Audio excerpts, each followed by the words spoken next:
नमस्कार दोस्तों, स्वागत है आपका आपके YouTube परिवार जीके विद्याधर में। सबको गुड मॉर्निंग, जय श्री कृष्णा, राधे राधे और जय श्री राम।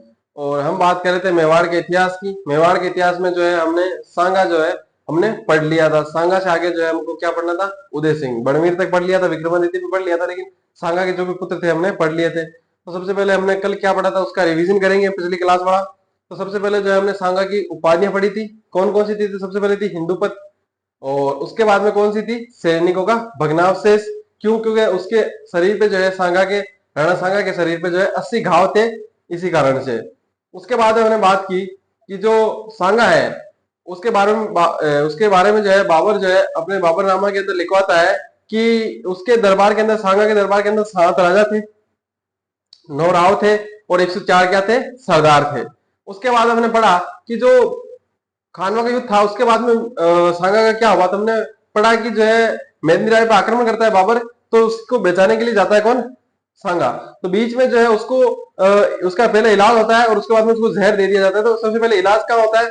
तो बसवा नामक स्थान पे, जो कहाँ पड़ता है? दौसा के अंदर। जो इरिच नामक स्थान है यूपी के अंदर, वहां पे उसको जहर दे दिया और जो जहर का असर हुआ यानी जो मृत्यु हुई है वो कहाँ पे हुई है?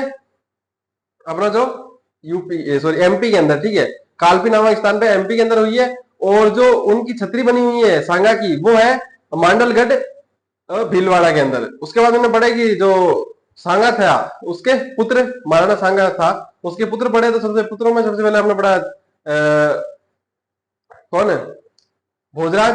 भोजराज में हमने पढ़ा कि मीरा के पति थे ये, और जो है इनकी इनकी मृत्यु यानी भोजराज की मृत्यु जो है सांगा के जीवन काल के दौरान ही हो गई थी। उसके बाद में रतन सिंह पढ़ा। रतन सिंह ने कुछ समय के लिए शासक बने थे, राजा बने थे सांगा के बाद, लेकिन जो है बूंदी के जो सूरजमल हाड़ा था उसके खिलाफ ये लड़ते हुए मारे गए थे। सारी कहानी हमने डिस्कस कर ली थी पिछली क्लास के अंदर। उसके बाद हमने पढ़ा विक्रमादित्य। विक्रमादित्य पढ़ा तो उसके बाद हमने पढ़ा कि जो इनके पिता तो कौन थे? सांगा। माता कौन थी? कर्मावती। सनिक्सिका भी छोटे थे इसलिए इनकी सनिक्सिका बनी थी कौन? कर्मावती। उसके बाद हमने चर्चा की कि जो बहादुर शाह था, जो गुजरात का शासक, उसने 1533 के अंदर आक्रमण किया था। तो कर्मावती ने जो है रणथंभौर दुर्ग देके समझौता कर लिया था। फिर से जो है बहादुर शाह ने 34-35 के अंदर आक्रमण किया और जो है कर्मावती ने राखी भेजी किसको? हुमायूं को। हुमायूं ने मदद नहीं की, ठीक है। और उसके बाद में क्या हुआ? जो अपना चित्तौड़ है यानी मेवाड़ है, उसका क्या हुआ? दूसरा शाखा हुआ। दूसरा शाखा हुआ और दूसरे शाखा के अंदर जो है जोर किसने किया? कर्मावती ने। और जो केसरिया है वो देवलिया के शासक कौन थे? बाघ सिंह। उन्होंने कहा उनकी उनकी जो छतरी है वो पांडुपोल में है। कुछ समय बाद जो है बहादुर शाह की मृत्यु हो गई थी, जिसके पश्चात जो सिसोदिया थे उन्होंने मेवाड़ पे पुनः अधिकार कर लिया।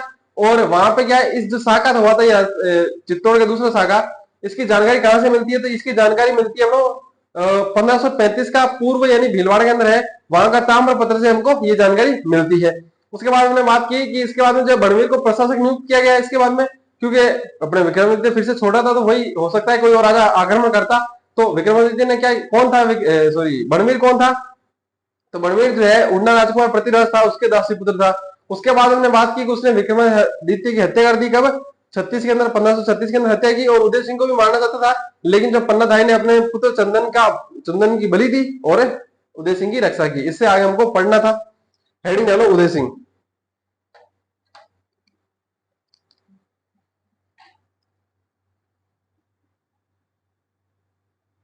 हेडिंग डालो उदय सिंह।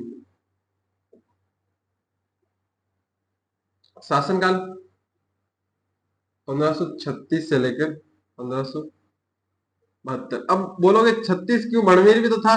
तो बड़वीर राजा नहीं था, बड़वीर जो है प्रशासक था। तो जो उनका शासन, जो भी उसने जितने भी साल वो रहा वहां पे, वो अकाउंट किसके अंदर होगा? उदय सिंह के अंदर होगा, ठीक है। विक्रमादित्य की तो मृत्यु हो गई थी ना, इसीलिए। लिखो याद, हेडिंग डालो पहले, उसके बाद में लिखना स्टार्ट करते हैं या कुछ समझते हैं, ठीक।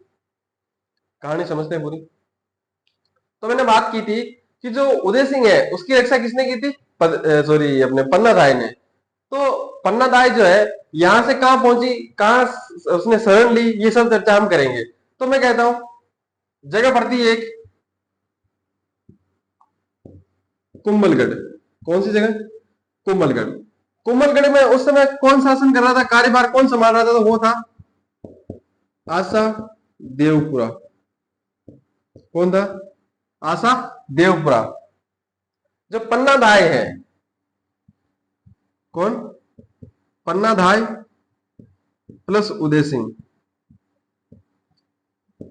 पन्नाधाय उदय सिंह को लेकर जो है आशा देवपुरा के पास जाती है और जो है शरण मांगती है कि हमें शरण चाहिए। जो बेसिकली ये जो कुंभलगढ़ है, कुंभलगढ़ सांगा ने दिया था आशापुरा को, आशा देवपुरा को किसने दिया था? सांगा ने दिया था। अब जो पन्नाधाय गई किसके पास? आशा देवपुरा के पास गई। बेसिकली जब मैं बता दूं आशा देवपुरा से अगर आप कंफ्यूज हो रहे हो तो आशा तो उनका उसका नाम है, लेकिन देवपुरा क्या उसका गांव है। क्या है? उसका गांव है। अगर आपको रिलेट ना हो रहा हो तो मैं कहूंगा आप हीरालाल शास्त्री को जानते हो, तो हीरालाल शास्त्री जो है वो तो अलग है। एक जो है ना हीरा सबसे कम समय के लिए राजस्थान का अगर कोई मुख्यमंत्री रहा है तो वो थे हीरालाल देवपुरा। देवपुरा गांव है कुंभलगढ़ की तलहटियों के अंदर बसा हुआ गांव है। मैं बताऊंगा, बाद में चर्चा करेंगे देवपुरा गांव की भी। तो मैं कहूंगा कि पन्नाधाय किसके पास गई? आशा देवपुरा के पास गई और उन्होंने जो है शरण मांगी कि हमको शरण चाहिए, ये उदय सिंह है। सबसे पहले तो उसने कहा भाई ये उदय सिंह है, हम कैसे माने? उदय सिंह है, ठीक है। और ठीक है मान भी लिया उदय सिंह है, तो बनवीर इस फिराक में है कि उदय सिंह को मारना चाहता था। और अगर उसको ये पता चल गया कि मैंने उदय सिंह को शरण दी है तो भाई साहब बनवीर थोड़ा सा शक्तिशाली शासक है इस समय, तो हो सकता है वो हम पे अटैक करे, तो हम तो आपको नहीं दे सकते। उसने कहा ठीक है, फिर अगर आप शरण नहीं दे सकते तो एटलीस्ट आज की रात तो दे सकते हो ना। तो उसने कहा आज की रात एक पल भी नहीं रुकने दूंगा, ठीक है। तो उसके बाद में जब पन्नाधाय और उदय सिंह निकल रहे थे तो उस समय क्या हुआ कि उस समय शाम हो गई, रात हो चुका, अंधेरा हो चुका था। अब पन्नाधाय उदय सिंह को लेके एक अबला नारी कहां जाए? तो जो तलेटिया थी, कुंभलगढ़ की जो दीवारें थी गढ़ की, किले की, उसी के पास दुबक के बैठ गई अपने आंचल के अंदर उदय सिंह को लेकर पन्नाधाय, और वहां पे बैठी रही। उसी समय एक और महान रानी जो कि खाना खाने के बाद जैसे अपन टहलते हैं उसी प्रकार से किले की दीवार के ऊपर टहल रही थी, तो वहां पे उसने देखा कि एक महिला वहां पे एक बच्चे को लेके बैठी है दीवार के पास। तो उसने पूछा कि ये कौन है? तो उसने कहा ये तो पन्ना है। तो क्या यहाँ क्या कर रही है? तो उसने कहा ये उदय सिंह को लेके आई थी और शरण मांग रही थी अपने आपके बेटे आशा देवपुरा से। तो अच्छा कहा कि बुलाओ बुलाओ उसको, बुलाओ उसको, यहाँ पे नीचे क्यों रख रखा है, उसको शरण क्यों नहीं दी? तो वो जो राजमाता है वो राजमाता जाती है, वो दरअसल जो रानी आई थी वो राजमाता थी। किसकी माता थी? वो अपने आशा देवपुरा की माता थी। तो उसने जाके कहा रे नाचोगे, तेरे को ये जो चित्तौड़ है, ये कुंभलगढ़ है, वो कुंभलगढ़ दिया ही सांगा ने है। और आज उसी के वंशज को, उसी के पुत्र को मान लो क्या चाहिए? शरण चाहिए। तो तुम शरण नहीं दे पा रहे हो। ज्यादा से ज्यादा क्या करेगा बनवी? तुमको मारेगा ना भाई, तुमको मारेगा ना। इससे पहले क्या था? तुम्हारे पास कुछ नहीं था भाई, सांगा ने दिया ना। इससे जब तुम मरी जाओ तो उसने ठीक है, उसने ठाकुर जी को कहा क्या करवा दिया ठाकुर जी आपने? तो उसने ठाकुर जी से माफी मांगी और जाके जो है पन्नाधाय से भी माफी मांगी। किसने? अपने आशा देवपुरा ने। और कहा कि जब तक मैं हूं तब तक ना तो उदय सिंह का और ना आप पन्नाधाय है, आपका कोई भी बाल बांका नहीं कर सकता। देखो एक कहानी, मतलब ऐसा कहा जाता है कि जो राजपूत महिलाएं होती थी, रानियां होती थी, वो अपने बेटों को अपना दूध नहीं पिलाती थी। ठीक है, कहानी है, मेरे को पता नहीं है कि नहीं है, लेकिन हमने जहां से जानकारी प्राप्त की है वहीं से हम बता रहे हैं। तो वहां पे क्या होता था कि उनके लिए कुछ महिलाएं दाईमा रखी जाती थी। दाईमा एक जाति भी है अलग से, जैसे कि गुर्जर जो जाति है उसके अंदर एक अलग से गोत्र होती है, जैसे कि ढाई माँ कुछ ऐसी होती है, ठीक है। तो वो जाति होती है, तो ऐसे कहते हैं उसको रखा जाता है स्पेशली, जो मतलब कि उसके जो वंशज होते हैं, मतलब कि जैसे कि अभी उदय सिंह था, विक्रमादित्य थे, तो ये जो सिसोदियों के अंदर, राजपूतों के अंदर जो उनके बेटे होते थे, राजकुमार होते थे, छोटे थे, उस समय दूध पिलाने का कार्य जो है वही करते थे। जैसे पन्ना धाय है, आगे भी हम कुछ पढ़ेंगे, तो दूध पिलाने का यही कार्य करते थे, ऐसा कहा जाता है। ठीक है, तो ये बात ध्यान रखना अगर कहीं मिले आपको तो कहानी, ठीक है। एग्जाम में तो नहीं पूछेगा, लेकिन हो सकता है कि कहीं आपसे आपका दोस्त पूछ ले या कोई रिलेटिव हो इस बात से, तो जानकारी जरूरी होती है। तो मैं कहूंगा कि इसके बाद में क्या हुआ कि कुछ समय बाद में सरदारों को इकट्ठा किया पन्नाधाय ने, और पन्नाधाय ने कहा कि तुम सिसोदियों के अंदर जो है ना खून बहना तो बंद ही हो गया है, खून बहना बंद हो गया तुम्हारे अंदर जो है पानी बह रहा है, तुम्हारे रगों के अंदर, नसों के अंदर तुम्हारे खून बहना बंद हो गया है, क्योंकि तुम लड़ नहीं रहे हो भाई, तुम उस बनवीर को शासक मान रहे हो। तो उसने कहा तो फिर किसको माने? न तो विक्रमादित्य है, कोई है नहीं, ठीक है, सिसोदियों को कोई खून बचा ही नहीं है, वो भले दासी पुत्री हो, है तो सिसोदियों का। उसने कहा तुम्हारी गलत फहमी है। तो उसने कहा क्या हुआ? तो उसने कहा अभी भी सिसोदियों का एक और खून बाकी है। तो उसने कहा कौन है? तो उसने कहा उदय सिंह। उसने कहा अच्छा उदय सिंह, उदय सिंह को तो उसने बनवीर ने मार दिया, तभी तो वो प्रशासक बना हुआ है अभी भी वहां का।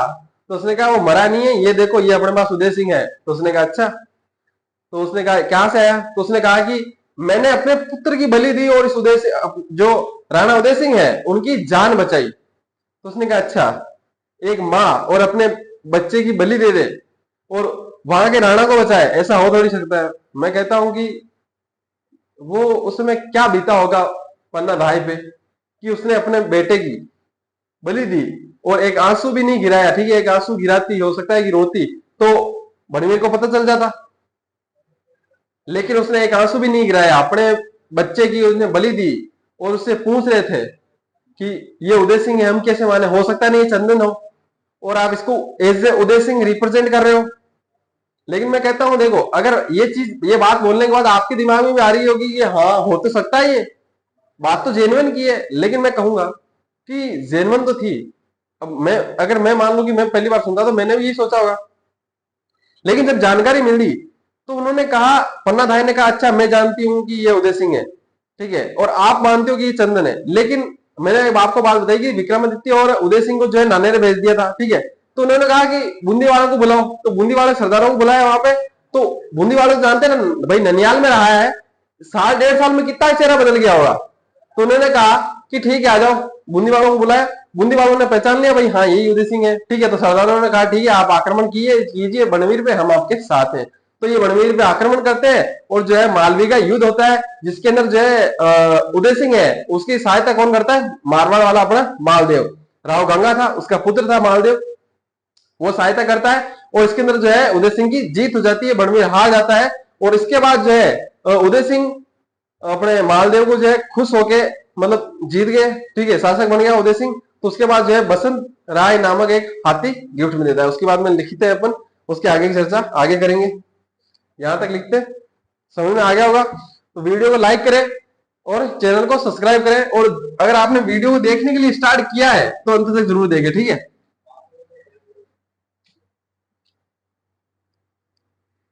लिखो,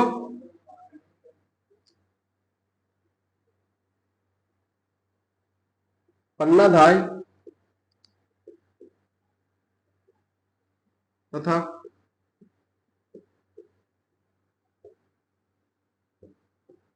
उदय सिंह को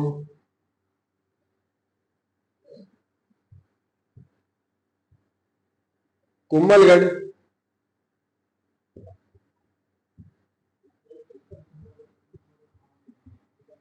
कुंभलगढ़ के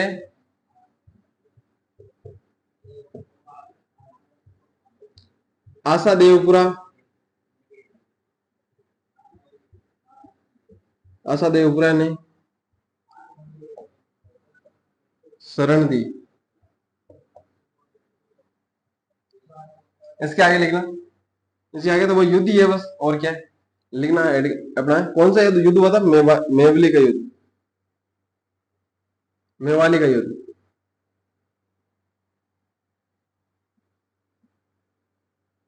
सॉरी मावली का युद्ध।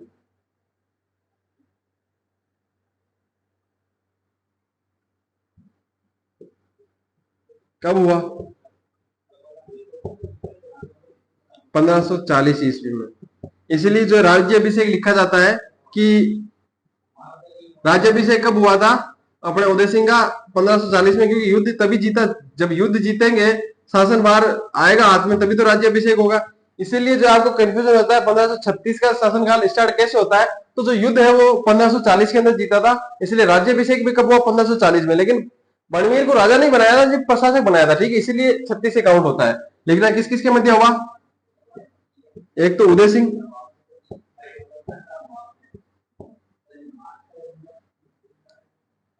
उदय सिंह वर्सेस अपना बड़वीर। इसके उदय सिंह का साथ किसने दिया था, मालदेव ने।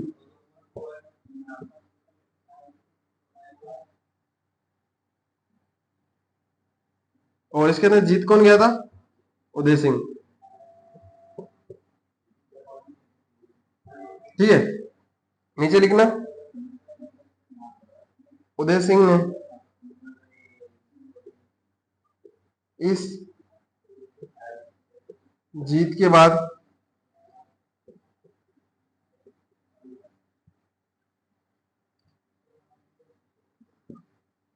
मालदेव को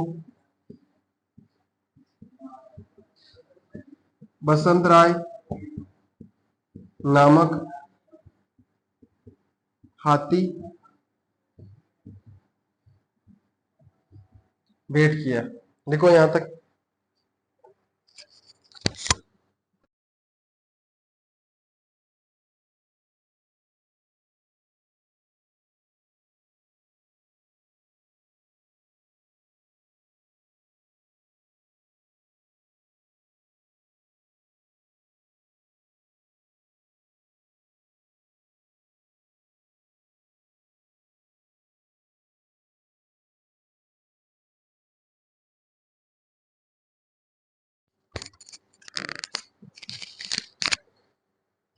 ठीक है, लिख लिया होगा। आवाज आ रही है ना? वापस से कनेक्ट हो गया माइक मेरे हिसाब से, है ना? थम्स अप कर देना अगर आवाज आ रही है तो। मार्कर कहाँ रख दिया मैंने? ठीक है, देखो अब इसके बाद में क्या हुआ कि उदय सिंह ने जीत के बाद अपने मालदेव की से अच्छी दोस्ती हो गई, तो उसको क्या किया, जो बसंत राय एक हाथी था वो क्या दिया, गिफ्ट में दे दिया। यहां तक लिख लिया होगा आराम से, कोई दिक्कत नहीं हुई होगी। अब देखो इससे आगे चर्चा करते हैं।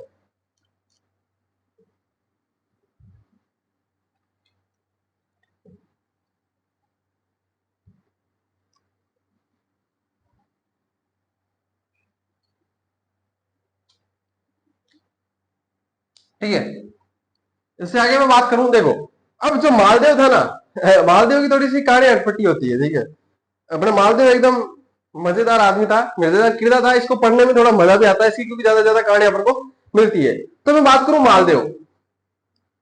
अब मालदेव की बातें यहां करनी पड़ रही है। देखो मैंने शुरू में कहा था, जब आप मेवाड़ पढ़ लेते हो, आपको बाकी जो राज्य होते हैं, मतलब बाकी जितने भी वंश है, राजवंश है, वो आधे भी नहीं पढ़ने पड़ेंगे। जैसे कि मारवाड़ तो आधा यही पढ़ लेते हैं, आधा ही वहां पे पढ़ना पड़ता है। ठीक है, मालदेव मालदेव का ससुराल था खेरवा। खेरवा जगह पड़ती है पाली में। इसके ससुर थे जैत सिंह। कौन थे? जैत सिंह। जैत सिंह इसके ससुर थे, और जैत सिंह की एक बेटी थी। इसका मतलब ससुर हुए तो बेटी कौन होगी? इसकी पत्नी होगी, स्वरूप कंवर। कौन थी? स्वरूप कंवर। इस स्वरूप कंवर की एक बहन थी। ऐसा लग रहा होगा रीजनिंग वाले फीलिंग आ रही होगी कि जैसे रीजनिंग का पर्सन बना रहा हूं, रीजनिंग का नहीं है, रीजनिंग में नहीं घुसना अभी। ठीक है, अब उसका नाम अपन को मिलता नहीं है, कहीं पे भी नहीं मिलता है। ठीक है, उसका नाम जो है, छोटी बहन लिख लो भले यहाँ पे। उसको कहते क्या थे? उसको झाली रानी कहते थे।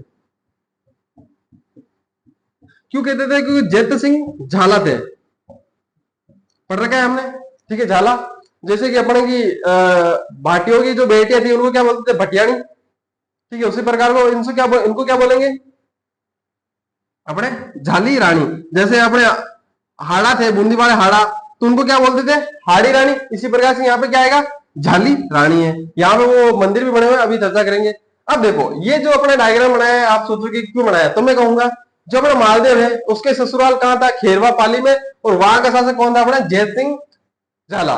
जैत सिंह झाला के दो कन्याएं थी, सुकन्या। अब एक का विवाह तो पहले से हो रखा था, किससे? स्वरूप कंवर जो थी, उसका विवाह तो हो रखा था अपने मालदेव से, मारवाड़ वाला। ठीक है, मारवाड़ वाला जो मालदेव है, उससे विवाह हो रखा था स्वरूप कंवर का। अब स्वरूप कंवर ऐसे क्या है, थोड़े लुगाइयों के मामले में थोड़ा ठीक ठाक मामला रखता था, मतलब कि थोड़ा नाजुक टाइप। ठीक है, तो मालदेव ने क्या किया कि मालदेव ने कहा जय सिंह ससुर जी को, है ससुर, है पापा जी, ठीक है, आज वाला पापा जी बोलते हैं, उसमें पता नहीं क्या बोलते होंगे, कि ससुर जी। उन्होंने कहा, जय सिंह ने क्या हुआ जी, पावना बताओ जवाई साहब।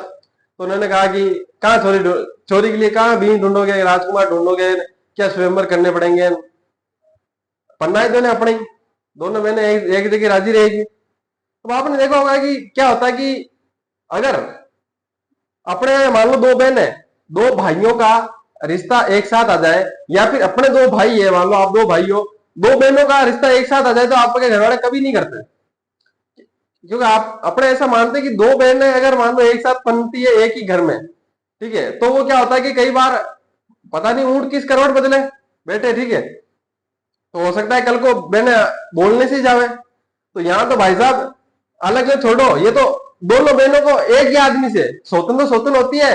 अपने बूंदी के अंदर पड़ा था, बुआ भतीजी लड़ गई थी आपस में, यहाँ तो सगी बहन है, ठीक है, और एक ही आदमी से, वहां तो फिर भी अलग अलग, ठीक है, लेकिन यहाँ एक ही आदमी के दो लोग हैं, रानियां बन गई दोनों बहन है, तो हो सकता है ना, कुछ भी हो सकता है, आगे कुछ भी हो। तो शादी तो कैसे करते जयत्र सिंह, जयत सिंह, तो जयत सिंह ने क्या किया, फोन टिकाया अपने उदय सिंह को, उदय सिंह जी, उन्होंने कहा जी कि आप ऐसा करो कि मेरी छोटी पुत्री है, उससे क्या कर लो, शादी कर लो। उसने कहा मैं कहते मना करियो, मैं मना करियो कहीं तेने, है तेने मना करूं, मैं थाने मना कर सकूं यहाँ पे, ठीक है, क्या उदय सिंह ने क्या किया कि मैं आपको मना कर सकता हूं क्या, मैंने मना किया आपको, ठीक है, नेकी और पूछ पूछ, तो उन्होंने कहा ठीक है फिर शादी तो कर लो, अगर नेकी और पूछ पूछ नहीं करनी है तो शादी करो। तो उन्होंने कहा ठीक है, अभी तो देखो मैं कुमलगढ़ में हूँ, आप एक काम करो, आप कुमलगढ़ में आ जाओ और वहां पे शादी कर लेते, ठीक है। ये ले गए यहाँ पे कुमलगढ़, और कुमलगढ़ में इनकी शादी करवा दी, क्या करवा दी, शादी करवा दी कुमलगढ़ के अंदर। जो छोटी बहन थी झाली रानी, इसका विवाह करवा दिया किससे, उदय सिंह से, ठीक है। तो अब जो झाली रानी है ना, उसके मंदिर भी, सॉरी महल भी बने हुए हैं, कहां पे, अपने उदयपुर के अंदर, ठीक है, उदयपुर के अंदर, मेवाड़ के अंदर, जो उदयपुर के अंदर अपने बने हुए हैं झाली रानी के महल, आप कल्चर में पढ़ोगे, ठीक है। तो बात करें अब इससे क्या हुआ, तो इससे मैं कहूं कि मालदेव ने मदद की थी किसकी, सांगा की भी, पाती परवण के अंदर, और यहाँ पे भी जो उदय सिंह को वापस शासन संभालने के अंदर बड़वीर को हराने हराने के लिए मदद की। तो मालदेव ने कहा अरे नाचोगे उदय सिंह, तो नाचोगे, मैंने तेरे पिताजी, तुम्हारे जो पिताजी थे राणा सांगा, उसकी हेल्प की पाती परवण में, तुम्हारी और हेल्प की, और तुमने दोस्ती तोड़ दी भाई साहब। मैं कहूँ तुम्हारा दोस्त, तुम्हारी जो नायिका है, ठीक है, उसको अगर मान लो रिक्वेस्ट भेज दे इंस्टाग्राम पे, तो तुमसे शेयर नहीं हुए भाई साहब। यहाँ पे तो दोस्त ने शादी कर ली मनपसंद औरत से, ठीक है, मालदेव की मनपसंद मनपसंद जो महिला थी उससे शादी कर ली भाई साहब, कैसे सहन हुए, दोस्ती टूट गई भाई साहब, दूरियां बढ़ गई। इसके बाद क्या हुआ, इसके बाद पढ़ते देखो, ये लिखना नहीं है, जो लिखना होगा मैं बता दूंगा, ये सिर्फ समझाने के लिए है।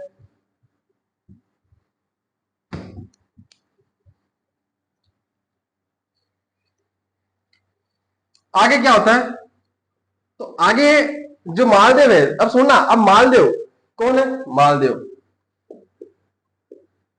मालदेव क्या होता है, अजमेर का एक पठान था, हाजी खा पठान, उसमें आक्रमण करता है, अजमेर पे आक्रमण करता है, और अजमेर का उसी में शासक कौन था, हाजी खां पठान, कौन था, हाजी खां पठान, और ये कहां आक्रमण करता है, अजमेर पे।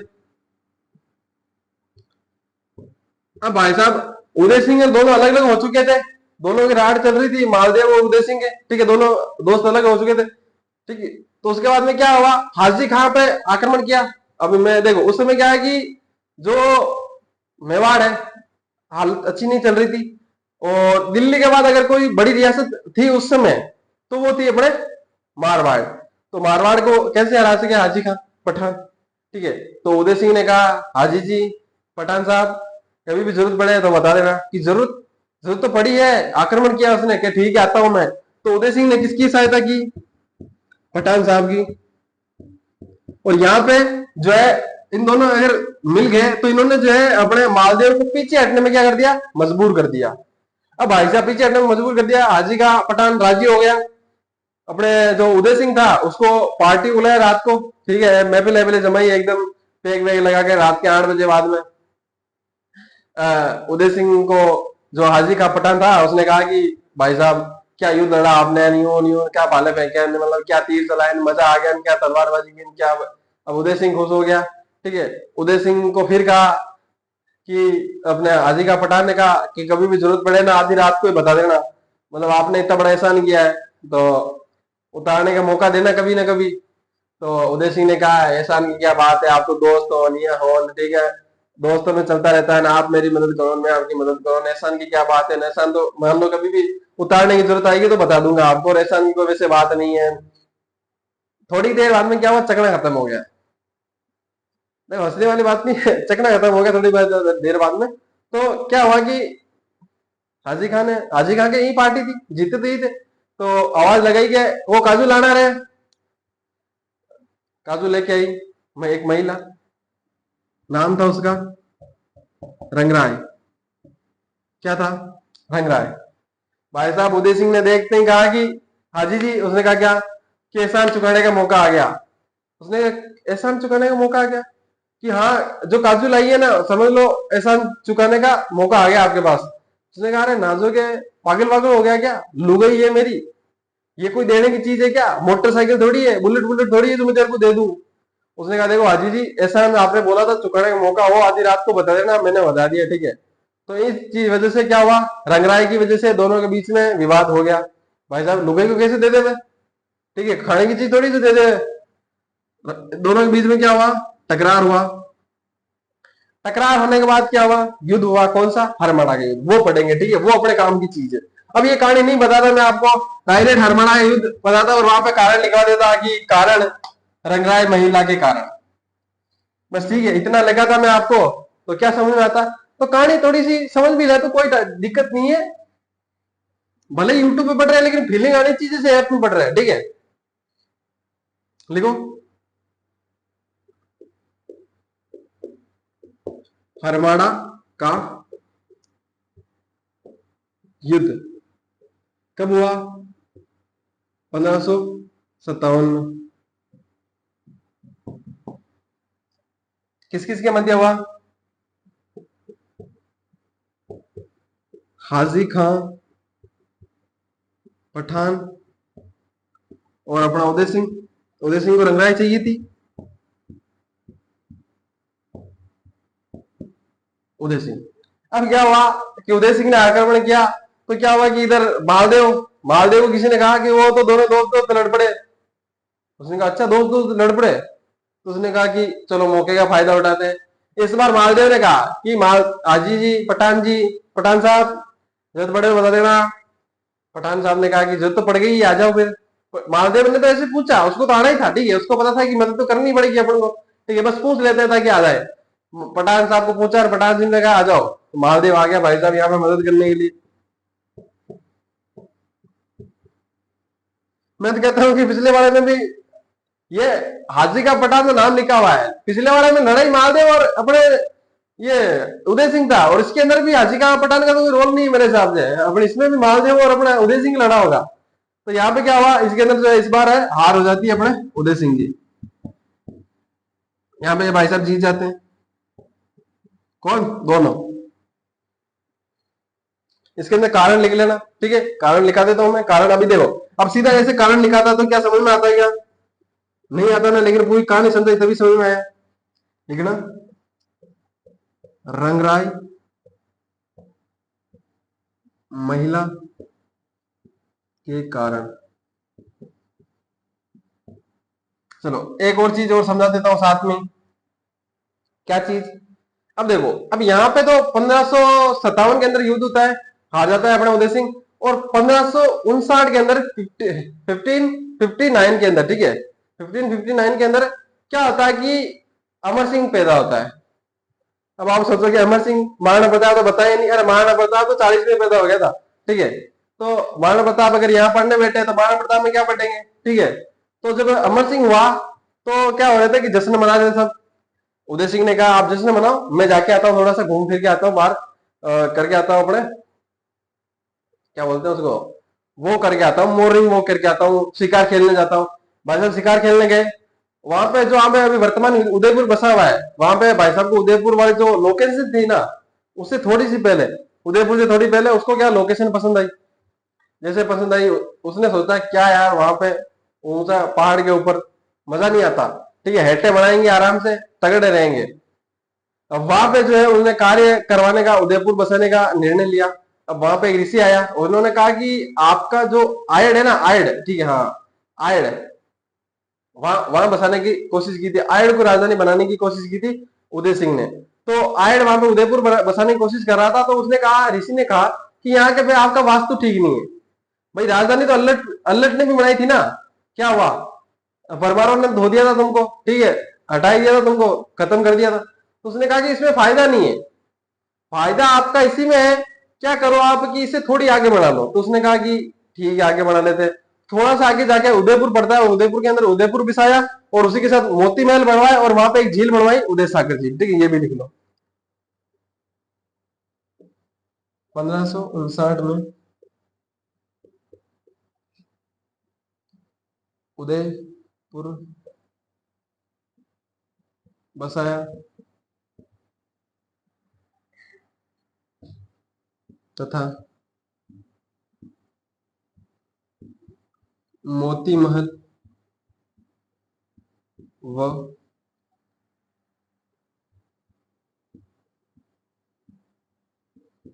उदय सागर झील का निर्माण करवाया।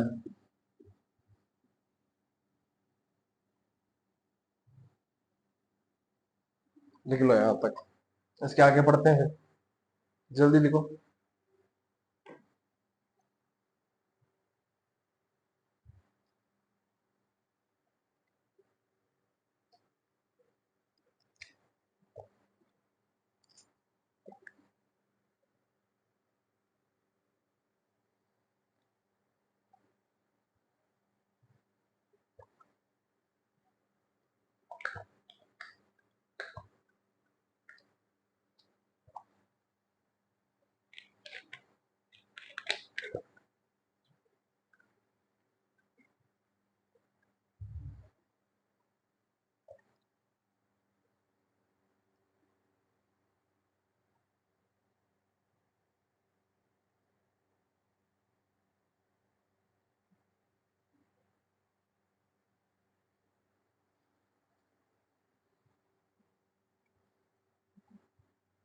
लिख लिया होगा, पढ़े आगे, चले आगे।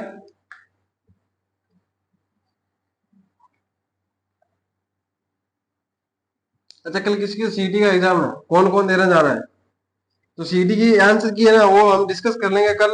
एसआर से करवा देंगे आपको, दोपहर वाली तो फर्स्ट पारी वाली, और सेकंड वाली पारी वाली मैं करवा दूंगा, या जैसा भी होगा देख लेंगे, लेकिन आंसर की आपको मिल जाएगी तो देख लेना, ठीक है। कल ही मिलेगा वैसे तो आपको ये वीडियो। तो 12th वाला है वही देखेंगे, इसको तो मेरे हिसाब से ग्रेजुएशन वाला देखेंगे नहीं, लेकिन अगर देख रहे हैं तो हो सकता है रिवीजन कर रहे हो तो एक तरह से, तो देख लेना, ठीक है। अब यहाँ पे होता क्या है कि हुमायूं, जानते सब, हुमायूं के एक दिन लाइब्रेरी के अंदर चल रहा था, नाड़ उतर रहा, नाड़ मतलब सीढ़ियां, सीढ़ी उतरते उतरते पैर फिसला भाई साहब, अल्लाह को प्यारा हो गया। उसके बाद जो है शासक बनता है अकबर। मैं कहूं, देखो अकबर शासक ठीक ठाक था। देखो अब किसी को महान बताने के लिए किसी को बुरा बताना पड़ता है, तो जब तक अपन अकबर को बेकार नहीं बताएंगे तब तक अपना महाराणा प्रताप, उदय सिंह, जिन जिनसे युद्ध किया अकबर ने मान लो, तो उसको महान नहीं बता सकते अपने राजपूत वालों को। तो अकबर को थोड़ा बुरा बताना पड़ता है। लेकिन जब हम राजस्थान हिस्ट्री हम पढ़ते हैं ना, तब अपन को अकबर को, सारों को, मुगलों को जो है पूरा बताना पड़ता है, और खासकर अकबर को, तभी जाके हम महाराणा प्रताप को महान बता पाते हैं।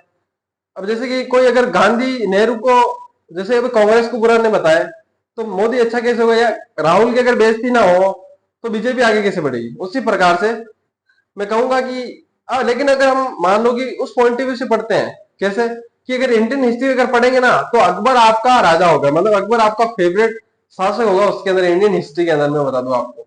लेकिन अगर अगर वहीं अगर राजस्थान हिस्ट्री आप पढ़ोगे तो सबसे बड़ा विलेन अकबर ही रहेगा, मैं बता दूं, या तो अलाउद्दीन खिलजी या फिर अकबर, ये दो मोटे मोटे राजा, ठीक है। तो मैं कहूँ अकबर बनता है।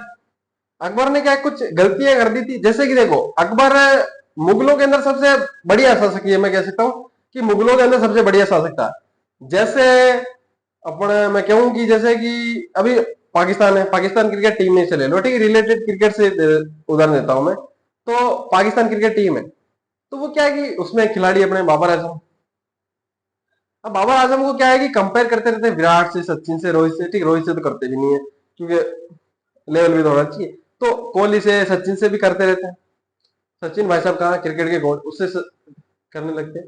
मैं कहता हूं कि बाबर आजम पाकिस्तान का सबसे ग्रेट क्रिकेटर है। पाकिस्तान का सबसे ग्रेट क्रिकेटर, सबसे महान बल्लेबाज अगर कोई है तो मैं कहता हूं बाबर आजम हो सकता है। लेकिन अगर दुनिया का बनाना चाहोगे ना, तो मैं कहता हूं उसको टॉप 10 में भी नहीं रख सकते अपन। मुश्किल है, बहुत ज्यादा मुश्किल है कि उसको हम टॉप 10 में भी रख पाए। ठीक है ना, टॉप 10 के लायक नहीं है। उसी प्रकार से मुगलों के अंदर, ठीक है, या फिर मुगलिया सल्तनत के अंदर अगर मैं बात करूं तो सबसे बढ़िया शासक अगर कोई है ग्रेट, तो वो अकबर है। लेकिन अगर बात आती है फिर हिंदुओं के अंदर या ओवरऑल बात आती है, तो मैं कहूंगा फिर वहां पे अकबर थोड़ा सा पिछड़ जाता है। ठीक है, ध्यान रखना ये बात। अब ये यहाँ पे क्यों बताया, क्योंकि अकबर ने आक्रमण किया था उदय सिंह के ऊपर 67-68 में, लिखना 1567 टू 68 में अकबर का आक्रमण।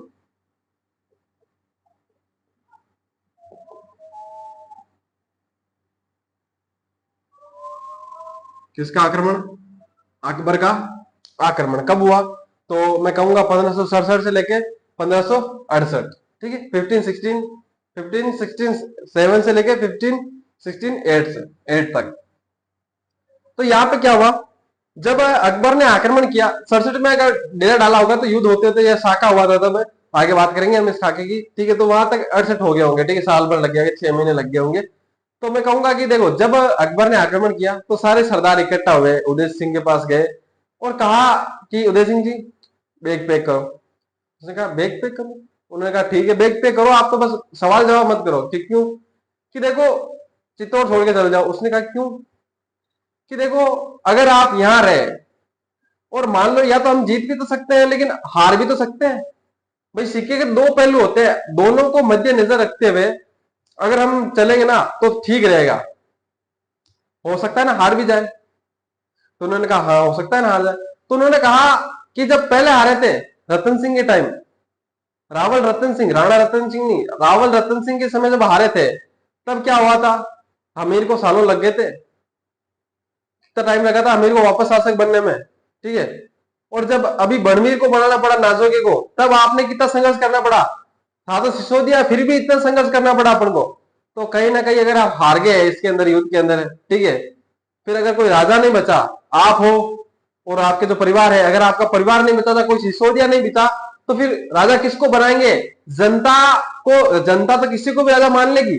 अगर मान लो कि राजा नहीं मरा और बाकी जितने भी है सारे मर गए, सामंत सरदार है सारे मर गए, लेकिन राजा जिंदा है, तो जनता के अंदर विश्वास रहेगा कि नहीं मेरा राजा आएगा, और वो राजा को ही राजा मानेगी। जो अपना आप उदय सिंह हो तो आपको ही राजा मानेगी कि वो जिंदा है। नहीं, उनके अंदर एक विश्वास रहेगा, वो एकजुट हो सकती है जनता।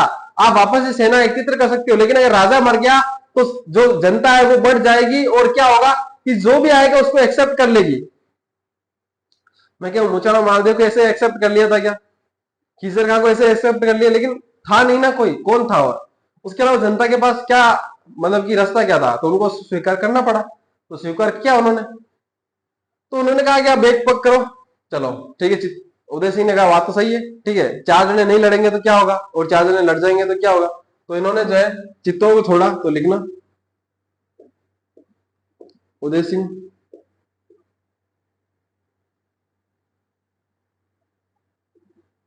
उदय सिंह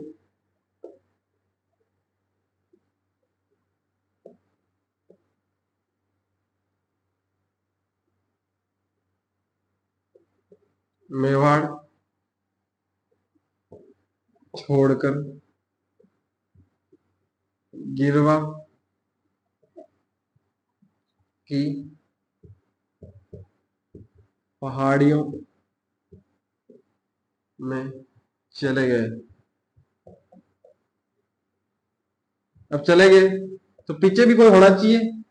तो पीछे जो है अपने, मैं कहूं देखो, अगर यहाँ पे होना कौन चाहिए था पीछे, सलूमर का शासक होना चाहिए था, लेकिन पता नहीं क्या हुआ होगा। लेकिन मैंने कहा था 4 रियासतें दी गई थी, एक तो कौन कौन सी, सेलूमर, बेगू और आमेट। एक आधी और थी, ठीक है। तो यहाँ पे क्या सेलूमर का नाम हो गया, आमेट का एक शासक था, आमेट का मतलब सामन था, वो था अपने फत्ता। उस फत्ता को जो है यहाँ की जिम्मेदारी सौंपी, चित्तौड़ दुर्ग की जिम्मेदारी किसको दी, फत्ता को। फत्ता के साथ जो है फत्ता का एक जीजा था, जैमल, सॉरी साला था, कौन है, फत्ता का साला था, वो कौन था, जैमल। उसको भी यहाँ पे ठीक है छोड़ के गया था, कौन, चित्तौड़। जैमल जो है, दरअसल मैं बता देता हूँ, 1562 के अंदर जो है अकबर ने, ये कौन था, मेवाड़ का था, वो अपने जो विरमदेव था ना उसका बेटा था ये। तो जो मेवाड़ था, सॉरी मेड़ता था, मेड़ता के ऊपर अकबर ने आक्रमण किया था, तो उस समय जो है वापस आ गया था ये जैमल जो है। वहां से जैसे जैसे कोई मतलब आक्रमण करता तो अपने रिश्तेदारों का यहाँ चले जाते थे राजपूत। तो उसी प्रकार से भाई साहब जीजा था, जीजा के पास आ गया कौन, साला, मेड़ता में इसने अधिकार कर लिया था अकबर ने, इसलिए ये यहाँ पे आ गया था। तो यहाँ पे किसकी जिम्मेदारी दे दी थी इसको। तो बात करूं यहाँ पे आगे, अब यहाँ पे आक्रमण हुआ, डेरा डाला किसने, अकबर ने डेरा डाला।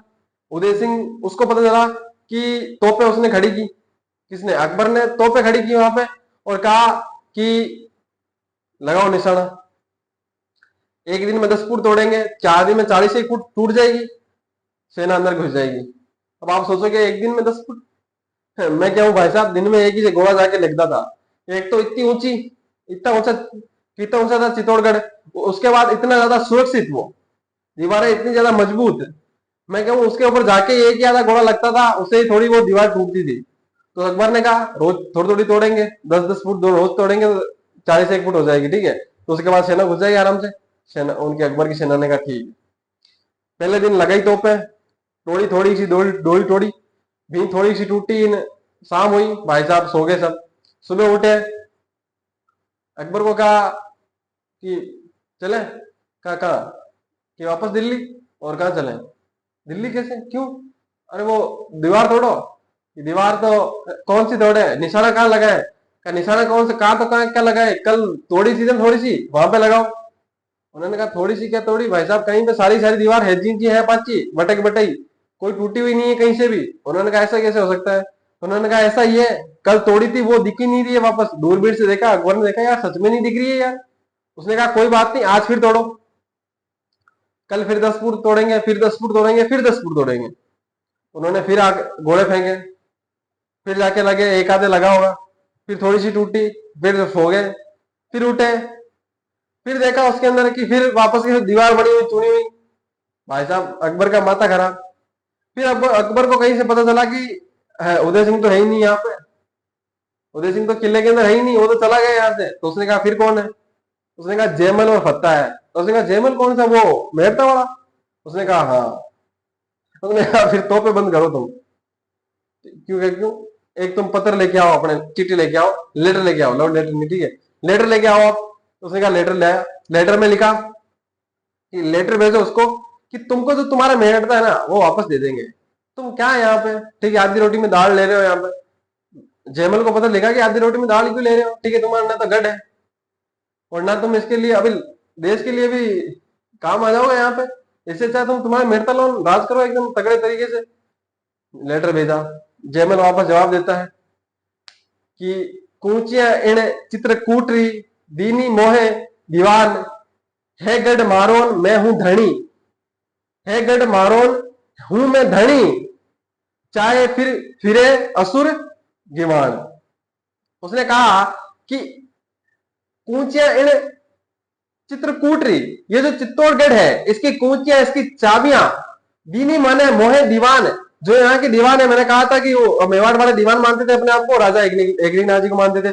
दीनी मोहे दीवान, जो दीवान है यहाँ के उदय सिंह, उन्होंने मेरे को दी है। अब जैसे ही चाबी उन्होंने मेरे को दी है, ये गढ़ मेरा हो गया है, अब ये गढ़ मेरा है, ठीक है ना, ये गढ़ मेरा है। अब इसके बाहर कितने भी शत्रु भिरे, ये गढ़ मेरा है, जब तक मैं हूं तब तक इसको कोई हाथ नहीं लगा सकता, ठीक है ना, मेरा गढ़ है, मैं इसकी रक्षा करूंगा, लड़ते हुए मारा जाऊं, कुछ भी हो, कुछ भी हो, लेकिन मैं इसकी रक्षा करूंगा, ठीक है, मेरे को कोई फर्क नहीं पड़ता, ठीक है। जवाब मिला उसको अकबर को, अकबर ने कहा फेर पत्र लिखो, उसको बोलो कि मेड़ता तो ले जो ले, मैं कहता हूं तू मेवाड़ से ज्यादा तेरे को मैं जमीन देता हूं, साथ में नागौर भी ले। अब जैसे कि मेड़ता और नागौर को अगर मिलाते तो थोड़ी मेवाड़ से ज्यादा हो जाता है उस समय। तो उसने कहा, वापस जयमल जवाब देता है, भूख न मेटे मेड़ तो न मेटे नागौर, भूख न मेटे मेड़ तो न मेटे नागौर, रजवत आ भूख है, सॉरी जो आ भूखड़ी है, कुछ ऐसा है, ठीक है देख लेंगे बाद में, ये कुछ ऐसा ही है, ठीक है। तो याद नहीं आ रही मुझे, ठीक है। उसने कुछ ऐसा रिप्लाई दिया था, उसने कहा कि देखो ये भूख जो मेरी न तो नागौर मेर सकता है और न ही, ठीक है मैं बताता हूं कि उसने कहा कि भूख न मेटे मेड़ तो, भूख न मेटे मेड़ तो न मेटे नागौर, आ घनी है रजवत भूख घनी है मने मरे मिटे मरे मिटे मेवाड़। उसने कहा मेरे मरने के बाद ही मेवाड़ मिटा सकते हो, जब तक मैं हूं ना तब तक कुछ नहीं मिटा सकते तुम। थोड़ा एडिट कर लेना इसको, ठीक है, काट कूट के मत डालना रीले में। आमेर फत्ता चित्तौड़गढ़ की दूर की जानकारी, जयमल। उसके बाद में क्या हुआ, उसके बाद में हमने उसने देखा कि जयमल क्या रहे चुरा रहा था उस समय। जयमल जो था उसके नेतृत्व में कारीगर काम कर रहे थे, जैसे ही वो दुर्ग की दीवार तोड़ते वापस चुनवा देता जयमल। तो उसने कहा क्या माथा खराब हो गया। उसके बाद में किसका, अकबर का। अकबर के पास एक बंदूक थी, संग्राम नामक बंदूक थी, उससे उसके पैर में गोली मार दी जयमल के। जैसे ही जयमल के पैर में गोली मारी, भाई साहब घायल हो गया। और उसके बाद में क्या हुआ, साका देखो,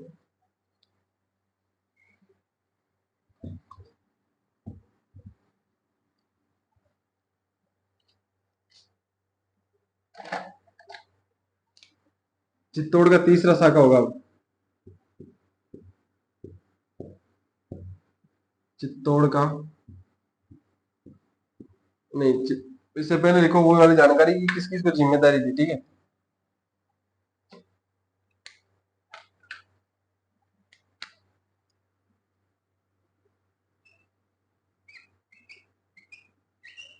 चित्तौड़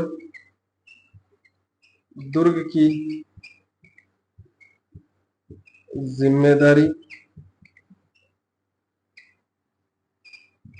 फत्ता व जैमल को दी गई। किसको दी गई, जैमल और फत्ता को देगी। इसके बाद में यहां अब आगे लिखना कि अकबर ने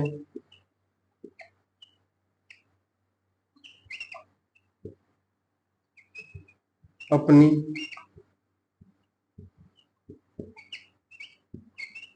बंदूक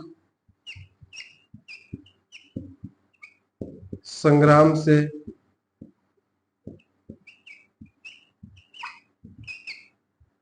जैमल के पैर में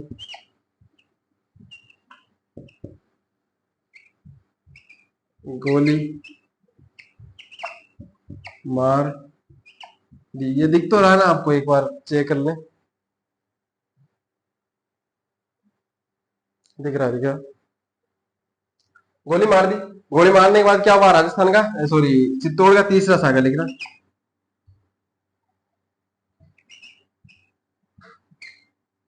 इससे अच्छा दूसरे से लिख देता हूं।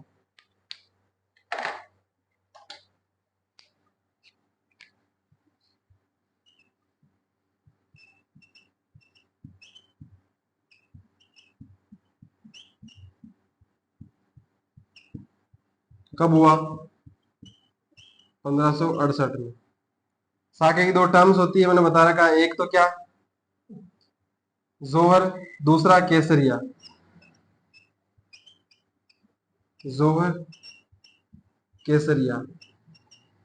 जोहरिया कौन करे, जोहर कौन करेगी, जोहर कौन करेगी, फूल कंवर। फूल कंवर कौन की थी अभी बात करेंगे।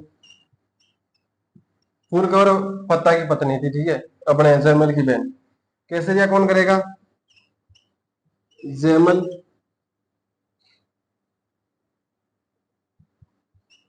प्लस और कौन, फत्ता सकता होता है एक कल्ला राठौड़।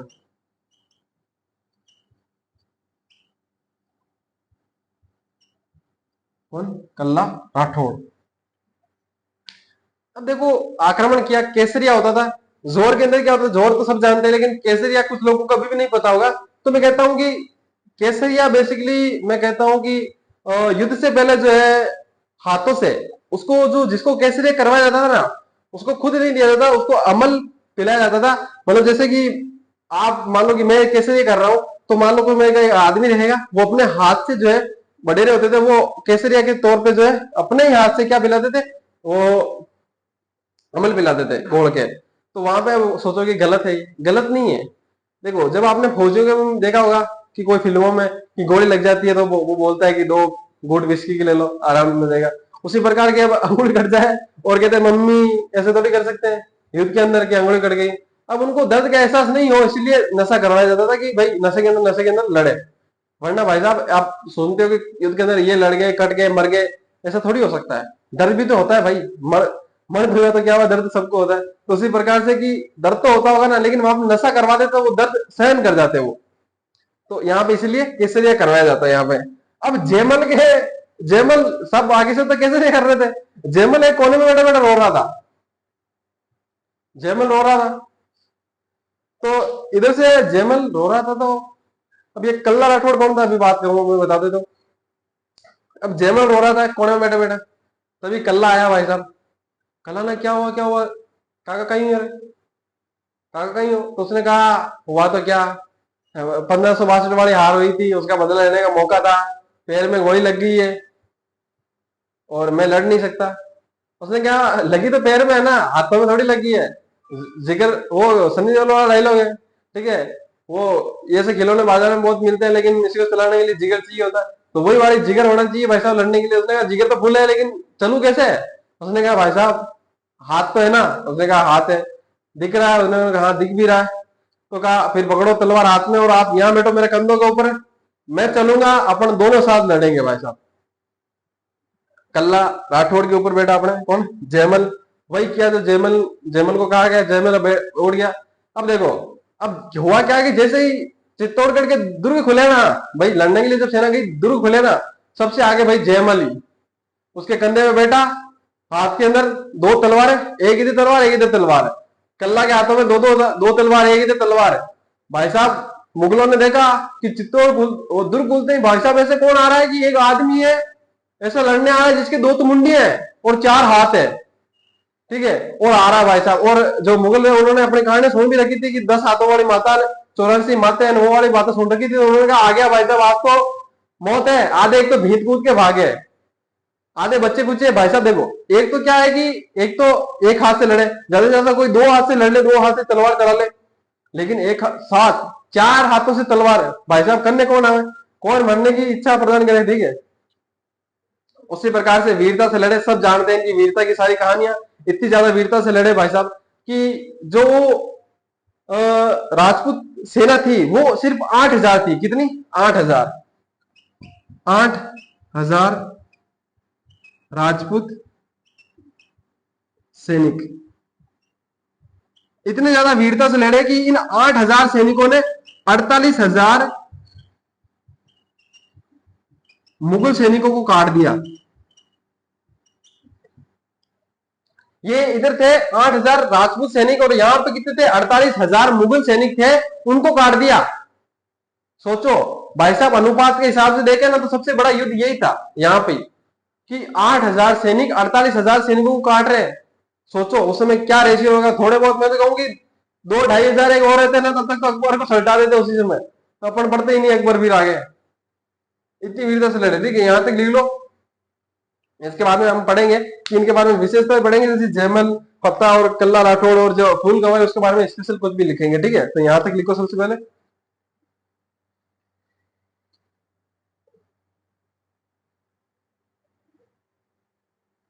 लिखो जल्दी से।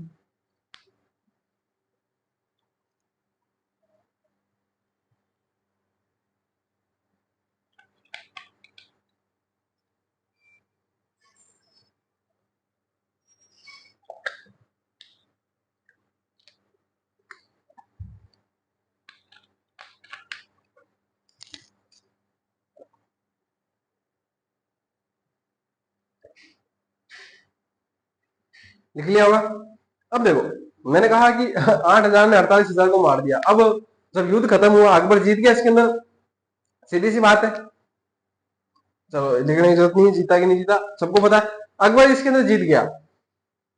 अब जीतने के बाद क्या हुआ कि अकबर ने पूछा क्या हुआ रे, उन्होंने क्या तो क्या हुआ कि कितने ही सैनिक मरे अपने, कितना घाटा हुआ, उन्होंने देखा कम कैसे है रे। भाई अकबर आया और उन्होंने सेना को देखा कम कैसे है, चाय पानी पिए गए, चाय पानी नहीं पीने गए, अल्लाह ताला को प्यारा हुए कि कितने, कि 48,000, कि 48,000, तो उनके तो फिर 50-60 तो मरे ही होंगे। उन्होंने कहा नहीं, तो कितने मरे, 8,000। 8,000 उनके, 8,000 अपने 48,000। उन्होंने कहा हाँ भाई साहब वो कल्याण वो जयमल लड़े ऐसे भाई साहब, वो तो टाइम पे सलड़ गया, वरना 1,500-2,500 और उसने 2,500, तो समझो फिर तो अल्लाह ताला को आप भी प्यारे हो जाते हैं। उन्होंने कहा अब अकबर का भाई साहब दिमाग खराब कि अपने सिर्फ 8,000 देखो।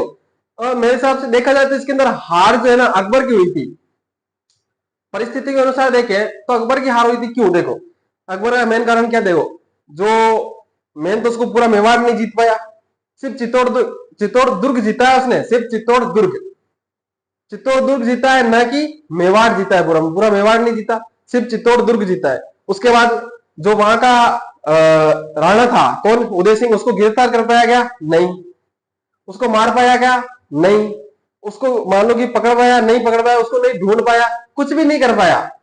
सिर्फ और सिर्फ जो है उसका वो कहते हैं ना कि अ, कमाई 98 और खर्चा रुपया, वही बात हो गई यहाँ पे कि गिलास तोड़ा 12 आना और खाया खाया पिया कुछ नहीं, और गिलास तोड़ा 12 आना, वो वाली बात हो गई यहाँ पे। तो इसको गुस्सा आया और यहाँ पे क्या 30,000 लोग थे, उनका कत्लेआम करवा दिया। देखो अकबर ने इसके बाद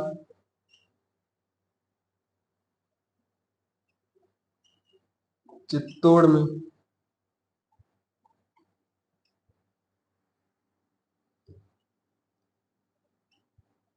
30,000 लोगों का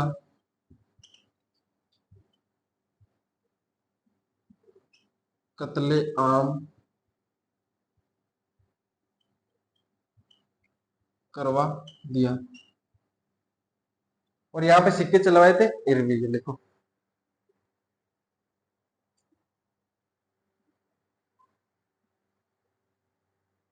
कौन से सिक्के चलवाए थे, इरवी, ठीक ना। इसके बाद यहाँ पर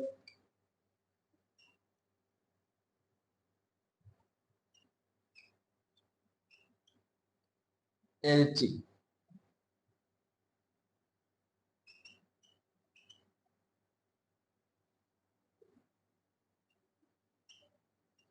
सिक्के चलवाए, लिख लो जल्दी से लिख लो।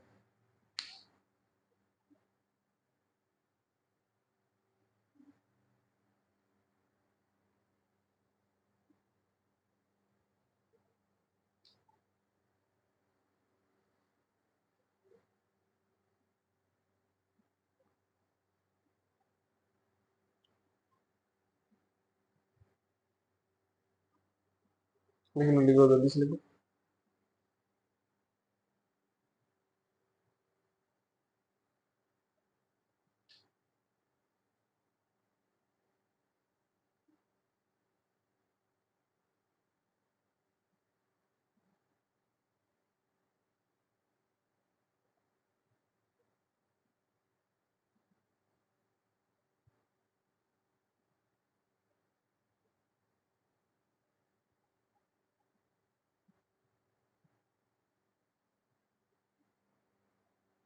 लिख लिया हो?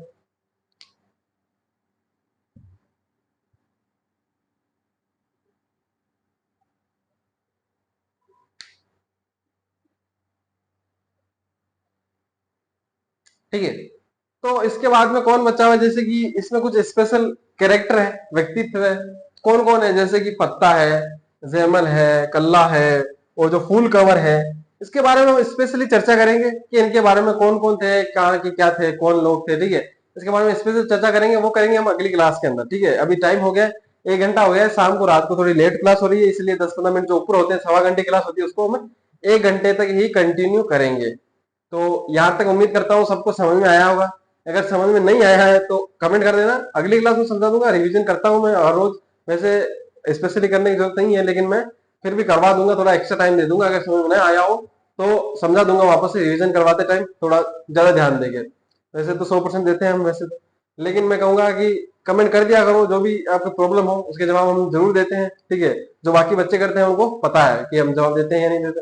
तो यहाँ तक अगर पहुंचा जो भी, वीडियो को लाइक करें, चैनल को सब्सक्राइब कर दें, जो बच गए हैं नहीं किए हैं उन्होंने, चैनल को सब्सक्राइब कर दें, बेल आइकन को दबाएं ताकि सारी जो क्लासें हैं वो आपको मिलती रहें। सुबह 8 बजे अपनी क्लास अपलोड हो जाती है, प्रीमियम लगाया जाता है, लाइव अपनी होती है रिकॉर्ड, ठीक है। लाइव सॉरी जो लाइव है चलती रहती है, 8 बजे से स्टार्ट हो जाती है लाइव। तो वीडियो को लाइक करें, चैनल को सब्सक्राइब करें, और मिलते हैं अगली क्लास में। तब तक के लिए take care, bye, thank you, ध्यान रखिए अपना और अपनों का।